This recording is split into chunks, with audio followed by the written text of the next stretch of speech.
আসসালামু আলাইকুম বন্ধুরা এবং আমার যারা শুভাকাঙ্ক্ষী আছেন সবাইকে বিকেলের শুভেচ্ছা।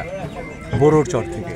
বোরোরচর হচ্ছে মতলব উত্তর উপজেলার একটা একদম বিচ্ছিন্ন একটি জায়গা।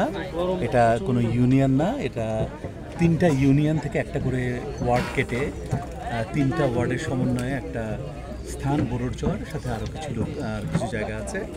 এখানে আনুমানিক 8,000 ভোটার আছে। মূল ল্যান্ড মতলব থেকে এটা বিচ্ছিন্ন। জনসংখ্যা প্রায় 40,000 ছোট বড় মিলিয়ে। এখানে বলবো যে আধুনিক উন্নতির তেমন কোনো প্রযুক্তি অথবা তেমন কোনো ছোঁয়া এখানে এখন পর্যন্ত লাগেনি। আমি হেঁটে হেঁটে অনেক সারাদিন ধরে দেখলাম, সামাজিক অনুষ্ঠানে অংশগ্রহণ করলাম, আমার রাজনৈতিক কর্মকাণ্ড চালালাম, গণসংযোগ করেছি। রাস্তাঘাট নাই, স্বাস্থ্য ব্যবস্থা একেবারেই অনুন্নত, মানুষজন উদ্যম আছে, সবুজ চারিদিকে, অ্যাবসলিউটলি বিউটিফুল গ্রিন এনভায়রনমেন্ট। শুনে ভীষণ মনটা খারাপ হলো যে এত সুন্দর গ্রিন এনভায়রনমেন্ট, যেখানে 3 ফসলি জমি এই পুরো বোরোরচর। এখানে নাকি গভর্নমেন্ট 7-8 বছর আগে এখানে 29,000 একর জমি, 4,000 একর জমি, 4,000 একর জমি ইপিজেডের জন্য বরাদ্দ করেছিল। This is very unfortunate. এটা ইপিজেডের জন্য কখনোই বরাদ্দ হতে পারে না, বিকজ এটা 3 ফসলি জমি। এটা ইপিজেড করার জন্য যে গভর্নমেন্টের ক্রাইটেরিয়া বা রুলস, তার বাইরে পড়ে যাচ্ছে এটা। সুতরাং আমি যদি বিএনপির থেকে নমিনেশন পাই এবং নির্বাচিত হই, তাহলে অবশ্যই আমি এখানে যে কথা দিয়ে এসেছি আমি সে কথা রাখবো। কথার পর খেলাপ হবে না, অবশ্যই হবে না।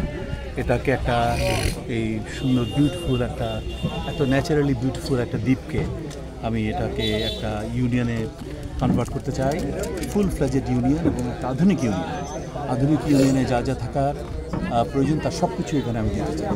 এবং যদি সম্ভব হয় এটার সাথে মূল ল্যান্ডের যদি একটা ব্রিজ কানেকশন দেওয়া যায়, সেটা হয়তো এখন স্বপ্ন মনে হতে পারে, বাট 5 বছর পরে কিন্তু সেটা রিয়েলিটি হয়েও যেতে পারে। তো আমি সেটা গ্যারান্টি দিচ্ছি না, বাট হয়ে যেতে পারে।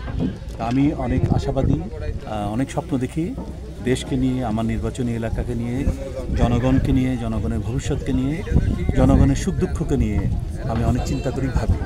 তো যাই হোক, এখনই আমাদের ট্রলার ছেড়ে দেবে। আমরা আসার সময় একটা ছোট্ট ট্রলারে এসেছি, আর যাওয়ার সময় একটা বিশাল ট্রলারে যাচ্ছি। তো এটাও যেন আমার আগমন এবং প্রত্যাবর্তন এরকমই হয়।